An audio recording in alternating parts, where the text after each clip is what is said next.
Lakini taarifa njema zaidi kwetu ni kwamba kiungo wetu mshambuliaji Mohamed Bajaber yeye ameshapona kwa 100% na sasa yuko tayari kuanza kuitumikia Simba Sports Club.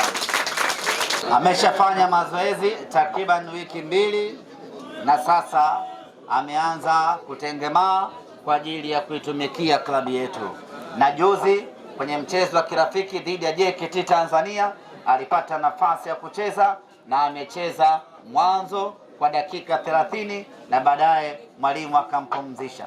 Kwa hiyo kwa sasa ninawatangazia rasmi wana Simba ya kwamba Mohamed Bajaber yuko tayari kuanza kuitumikia Simba Sports Club.